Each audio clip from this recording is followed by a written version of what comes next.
Resulted in a full bushel of silver queen corn, a half bushel of some green beans, a few big ripe tomatoes, and of course some yellow squash.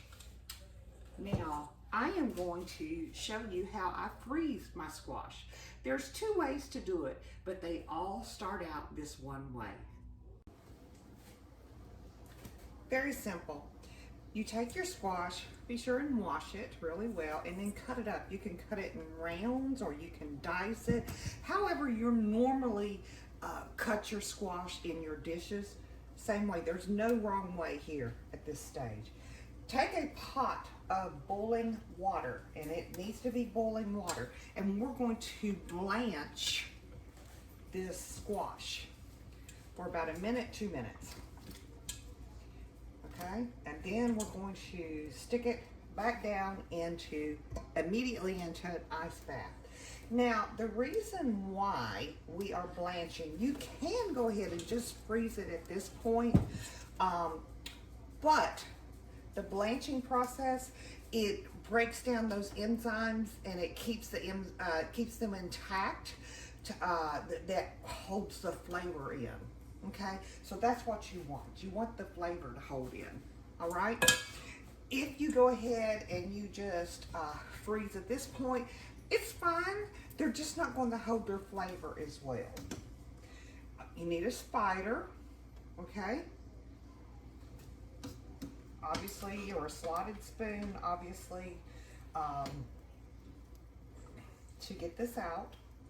And we're going to flash freeze this. In other words, what I'm going to do is I don't want the squash to start cooking.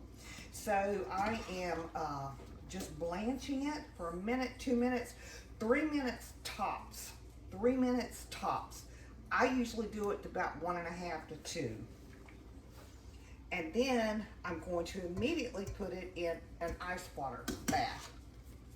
And that stops the cooking. Okay? Juggle things around a little bit.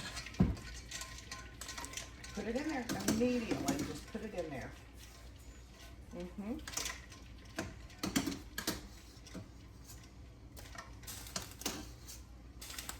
There you go. That's it.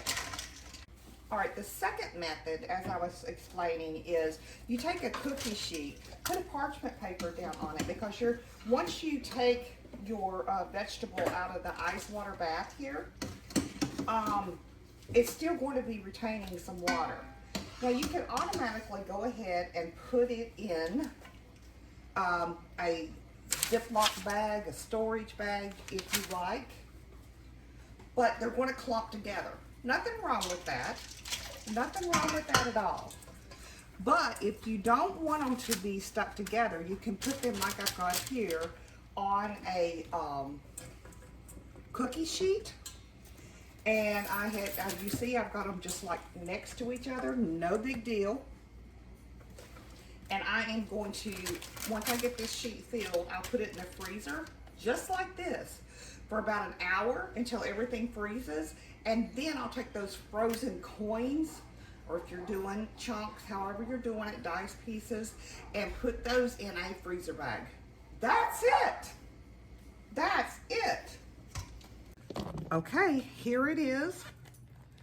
And it's really simple, y'all. These are frozen solid, and I'm going to put them in this bag. Now, you can just put them in a while they're warm. You don't have to do this on the sheet.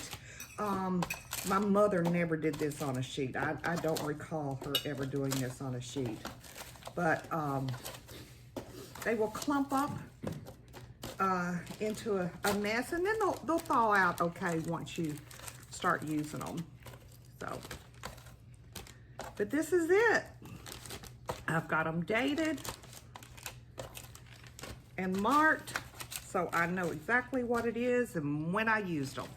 And I think for Sean and I, because that's who's going to be eating it, that's plenty right there for us, for 1 meal. So I'm going to stop at that, zip it up, but I'm also going to burp all the air out of it. That's kind of key and important. Get as much air out as you can and zip them up. Ready to go into the freezer. Y'all, thanks so much for watching. And remember, 2 bites.